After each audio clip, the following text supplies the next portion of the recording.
Chris, it's been almost a year since you retired from football. What's this year been like since?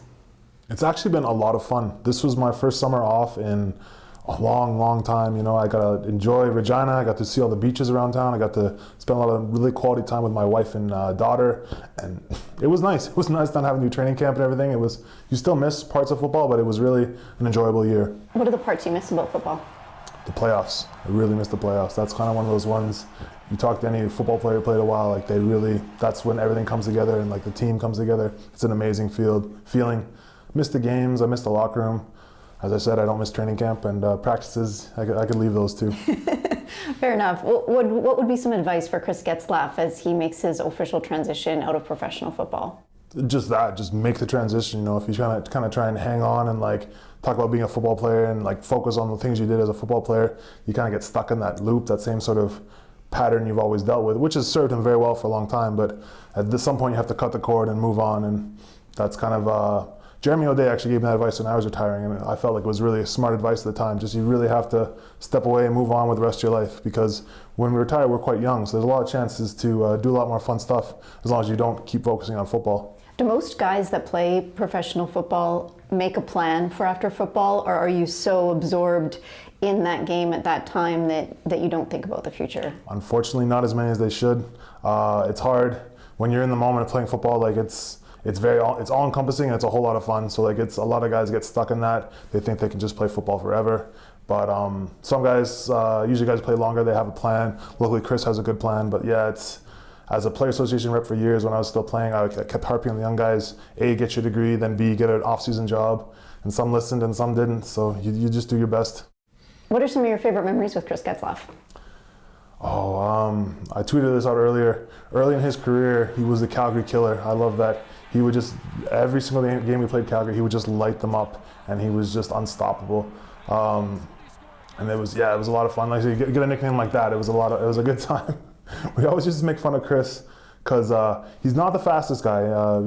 But he made the absolute most of his physical abilities, and like his hips, he could just juke the heck out of anybody. Like it was, for a guy, you know, not a 4'4" guy, not a really, really fast guy, the way he could make people just completely get turned around and get open was incredible. When you're a Saskatchewan Rough Rider in Saskatchewan, you are famous. You're a local celebrity.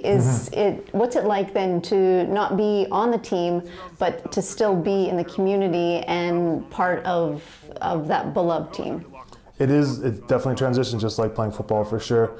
Every once in a while, people stop me in the street. It's like, is that Gene Mikowski? Like, no, it's not. But a guy like Chris, he's going to be pretty recognizable around town. Everyone's going to know who he is. Like, he's a local guy who's done a lot for this team. So I don't think he's still going to get recognized. He's still going to have to go through all that. And like, I think Chris kind of knows that's a deal. And like, I think he's made his peace with it. Yeah, is that something that's easy to handle?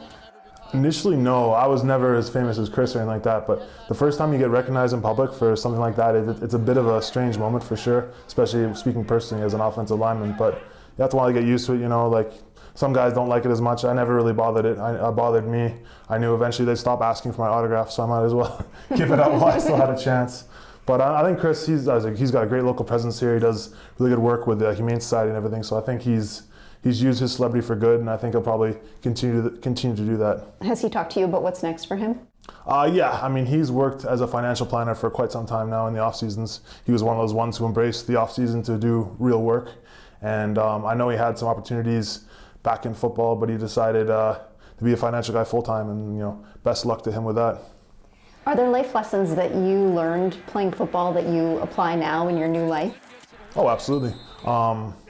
The ability to work with a team, just the work ethic, the focus. You know, it's very, very hard to play as long. Chris played another year than me, 11 years. To be that focused, to put that much effort into things, it's hard to do. So like that ability will serve him well in his next career as he's able to use that same sort of drive, that same sort of energy on whatever he's focused on now. So I think it'll serve him quite well. And what about health and fitness? How does that change after you leave football? There's such a focus, obviously, when you're an athlete, and then there's probably still an interest, but there's not the same requirement. A lot of guys I talk to, they start feeling bad if they're not necessarily physically, but like mentally and emotionally, they feel bad if they don't go to the gym a lot. And so I know I'm still stuck in that loop. I still go to the gym a lot. Part of it was required for getting ready for surgeries, but I'm sure Chris is going to be the same sort of guy. He may not go to the gym quite as much, but I'm sure you've been doing it so long, it's kind of hard to like step away and like just take that completely out of your routine. So I bet you he'll probably be at level 10 with Dan Farthing running around soon enough. Thanks for your time today, Chris. Thank you very much, Jill.